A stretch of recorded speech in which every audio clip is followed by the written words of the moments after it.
د خبرونو سرچکې. د ایران د ځانګړي استازي سره د امیر خان متقي لیدنه.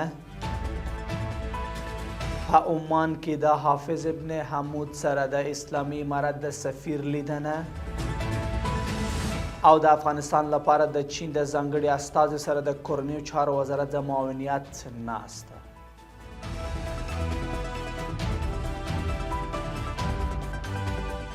د لوی او مهربانه خدای په سپېڅلي نامه درنو لیدونکو سلام. د نن ورځ خبرونو ته ښه راغلاست. نن سه شنبه د 1403 کال د لندۍ شپږمه نیټه ده. زه یم دا هم بشپړ خبرونه. افغانستان لپاره د ایران د ولسمشر ځانګړي استازي او په کابل کې د دغه هیواد سفیر حسن کاظمي قومي د افغانستان د بهرنیو چارو له وزیر مولوي امیر خان متقي سره د مخشې ناسته کړې. په دې ناسته کې دواړو لوریو د دوه اړخیزو اړیکو او سیمه ایزو تحولاتو په اړه خبرې کړې دي. د بهرنیو چارو وزیر د کاظمي قومي د ماموریت پر مهال هڅې ستایلي او ویلي دي چې د بهرنیو چارو وزارت چمتو دی چې له نوي ایراني سفیر سره د دوه اړخیز اړیکو د پراختیا لپاره کار وکړي.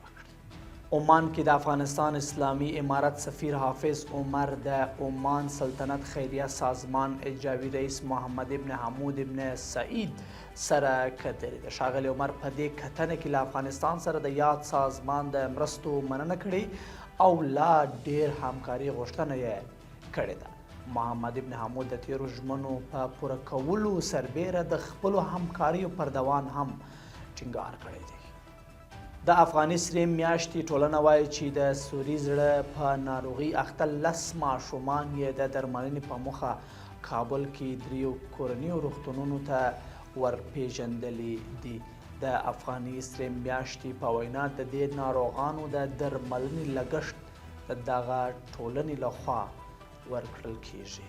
د خبرونو دوام. د کلي او بیا رغونې او پراختیا وزارت چې د کابل په سروبي ولسوالۍ کې د 1,600,000 افغانۍ په لګښت د اوبو رسولو یوې شبکې چارې بشپړې او ګټې اخیستنې ته سپارلې دي. د دې وزارت په وینا چې د یاد شبکې د چارو په بشپړېدو سره له 100 زیاتې کورنۍ د څښاک پاکو اوبو څخه برخمن کیږي.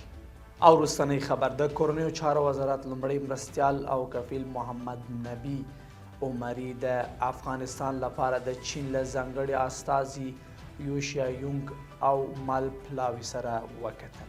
دې کتنه کې ښاغلي عمري ویلي چې د اسلامي امارت سیاست د احترام او د دوه اړخیز اقتصادي همکاري پر بنسټ ولاړ دی او په راتلونکي کې هم افغانستان د سیمې امنیت او سولې ته ژمن دی. همداراز دې کتنه کې ښاغلي یونګ د سرتاسري امنیت د ټینګښت برخه کې د اسلامي امارت د مسؤلینو هڅې هم ستایلې دي.